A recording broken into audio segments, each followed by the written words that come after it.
दोस्तों नमस्कार। मैं Rajneesh Kumar PVR aquaculture farm से। कैसी है मेरी पीवीआर एक्वा फैमिली? होप सब स्वस्थ और मस्त है। दोस्तों इस वीडियो में आज हम बात करेंगे, जब हैवी रेन हो जाए या स्ट्रॉम आ जाए तो हमारी वाटर बॉडीज को हमें किन बातों का मेजर ध्यान रखना है जिससे कि हमारा लॉस ना हो। हमारा लॉस होगा कि हमारी मछलियां बह ना जाए, हमारी मछलियां मर ना जाए। उससे कोई भी रीजन हो सकता है। तो इस वीडियो में है कि अगर हमारी हैवी रेन हो रही है या आपका स्ट्रॉम आ गया है या फ्लड आ गया है तो हमें अपनी वाटर बॉडी को कैसे बचाना है। सबसे पहले जब भी हम मछली पालन करते हैं तो साइट सिलेक्शन ही हमारा सबसे बड़ा मेजर इंपोर्टेंट काम होता है। अगर हमने अच्छा साइट सिलेक्शन करा है तो समझ लीजिए कि आपने 90% अपने फिश फार्मिंग का काम खत्म कर लिया है। बाकी सब तो छोटे छोटे सबसेट्स है। तो हमें सबसे पहले जहां पे भी हम वाटर बॉडी बनाएंगे हमें उसका ओवरफ्लो का ध्यान रखना चाहिए। हमें हमेशा उतरा फिल पानी करना चाहिए कि कम से कम 1-2 फीट उसमें गैप रहे, या जो हम वाटर बॉडी बनाते हैं डाइक्स इतनी हाइट पे बनाए कि 2 फुट का हमारे पास कुशन रहे। तो अगर कंटिन्यूस बरसात होगी तो ऐसा नहीं है कि केवल 2 फीट पूरे आधा एकड़, 1 एकड़, 1 हेक्टेयर की 1 घंटे में फिल हो जाएगा, ऐसा नहीं होगा। तो इसके लिए टाइम लगेगा जब तक आप उसका प्रिवेंटिव एक्शन कर लेंगे। तो हमें हमेशा गैप मेंटेन रखना है कि जो टोटल डेप्थ है उसमें कितना फिल रखना है और कितना स्पेस हमें खाली रखना है जिसमें वो ओवरफ्लो हम कर सके। दूसरा, हमें जो उसकी डाइक्स है वो 45 डाइक्स होनी चाहिए, मतलब स्ट्रॉन्ग डाइक्स होनी चाहिए। ऐसा ना हो कि कहीं से भी थोड़ा पानी आया और डाइक टूट गई और आपकी प्रॉब्लम क्रिएट हो गई, सब मछलियां चली गई।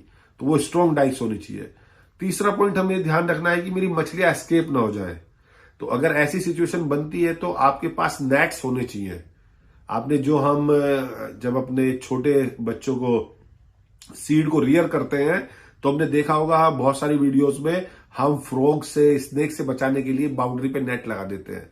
तो जहां बहुत सारे एरिया में जहां पे हमें लगता है कंटिन्यूस बरसात हो रही है, फ्लड आने के चांसेस हो सकते हैं, हम बाउंड्री पे बैम्बू से चारों तरफ नेट लगा दें और एक नेट की एज को मिट्टी में दबा दें, जिससे भी पानी ओवरफ्लो होगा, पानी बह जाएगा।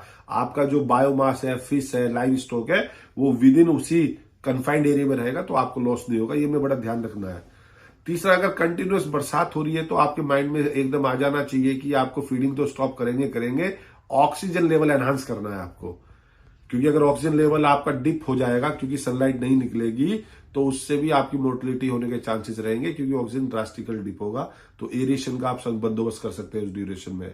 पैरेलली जब बरसात होगी तो वो पानी एसिडिक रहेगा, और ऐसा मैंने कई सारी वीडियो में जिक्र भी किया है। तो उसके लिए आपके फार्म को है ना, उसे एसिडिफाई को न्यूट्रलाइज करने के लिए लाइम, आपके फार्म पे चूना होना चाहिए कि हम उसको न्यूट्रलाइज कर सके। जब कंटिन्यूस रेन होगी तो वहां पे टॉक्सिसिटी इंक्रीज, गैसेस बढ़ जाएंगी वाटर बॉडी में। तो उसके लिए हम फॉल्स नेटिंग, बहुत पहले मैंने कई साल पहले फॉल्स नेटिंग की वीडियो भी बनाई थी।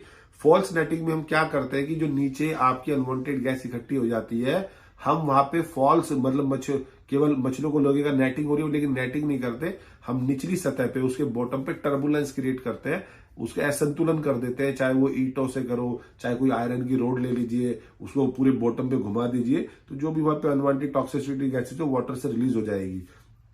पैरेलली हम ये भी ध्यान रखेंगे जो पानी इनफ्लो हो रहा है हमारी वाटर बॉडी में, चाहे वो बरसात से हो रहा है, चाहे कहीं से अपना फ्लड आने के से आ रहा है, नाले से आ रहा है, तो वो भी हम कहीं ना कहीं फिल्टर करके एक स्टेप में अपने पोंड के बराबर में कोई बड़ा पोंड बनाए या उसकी डेप्थ ज्यादा करे, पहले वो उसमें डले फिर ओवरफ्लो। तो हमें ये 5-6 बातें बड़ी बेसिक्स ध्यान रखनी चाहिए। अगर हमारी वाटर बॉडी में कहीं पे डायरेक्ट बरसात का पानी आ रहा है, जो मेरा 50 एकड़ का फार्म है, तो हमेशा मैं 2, 2.5, 3 फीट तक का डिफरेंस क्रिएट रखता हूं। और टॉपअप के लिए केवल गर्मियों में हम अपनी बोरवेल यूज करते हैं, और मेरे तो चारों तरफ ये खुला हुआ है। लेकिन पिछले 4 साल में कभी ऐसा नहीं हुआ कि मेरे को लगा कि बहुत ज्यादा रेन हो जाएगी तो मेरा ओवरफ्लो हो जाएगा। तो बट लेकिन उसके बावजूद भी मैंने नेट्स भी अरेंजमेंट कर रखे हैं, क्योंकि आपको सडन एकदम जब बरसात होती है सारी चीजें मेटेरियल अवेलेबल नहीं होते हैं। तो बने रहे अपने पीवीआर एक्वा यूट्यूब चैनल पर और जानते रहे फिश वाले रिलेटेड बातें। धन्यवाद।